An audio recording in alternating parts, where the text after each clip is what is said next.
आणि यानंतरची बातमी नाशिकमधून आहे। नाफेडची कांदा खरेदी सुरू करण्याचे आदेश केंद्र सरकारने दिलेत। केंद्रीय वखार महामंडळाच्या गोदामात कांदा ठेवला जाणार आहे। नव्या निकषांप्रमाणे कांदा चाळ तयार केली जाते। जमिनीपासून काही इंच उंच कांदा चाळ उभारण्यात येते। पिंपळगावमध्ये 17,000 क्विंटल कांदा साठवण क्षमता तयार केली जाते।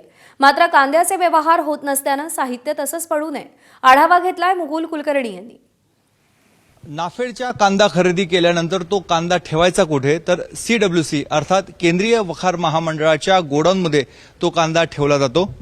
आता सध्या पिंपळगावमध्ये गोडाऊन तयार करण्याचं देखील काम सुरू आहे। हे जे साहित्य पडलेले आहेत, बांबू आहेत, बल्ल्या आहेत किंवा जाळी आहे, ही सर्व कांदा चाळी बनवण्यासाठी आहे। परंतु दुर्दैव असं आहे, सरकारने निर्णय घेतला, नाफेडने आदेश दिले, तरी देखील अद्याप कुठल्याही स्वरूपाचा कांदा या कांदा चाळीमध्ये आलेला नाहीये। चाळी बनवताना तुम्हाला कशा स्वरूपाचे निकष लावण्यात आलेले होते आणि तुम्ही काय खबरदारी घेतलेली आहे?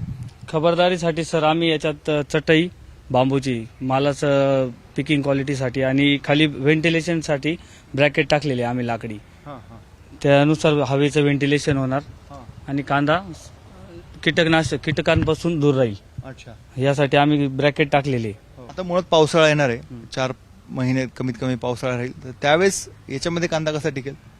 त्यावेळेस प्रॉपर व्हेंटिलेशनसाठी खालून अर्धा फूट आम्ही चाळी उचललेली आहे आणि जे पाण्याचं हे होईल, बाष्प वगैरे तयार होईल ते मॉइश्चर करायसाठी चटई टाकलेली आहे आम्ही। ह्याच चाळींमध्ये कांदा नाहीये, तर उर्वरित चाळ कशी बांधली जाणार हा देखील प्रश्न आहे। त्यामुळेच हे साहित्य गेल्या 2 ते 3 दिवसापासून इथेच पडून आहे। इथल्या गोडाऊनला, इथल्या नाफेडच्या केंद्र चालकांना प्रतीक्षा आहे ती कांद्याची, कांदा उत्पादक शेतकऱ्याची, आणि कांदा उत्पादक शेतकऱ्यांना प्रतीक्षा आहे ती चांगल्या भावाची।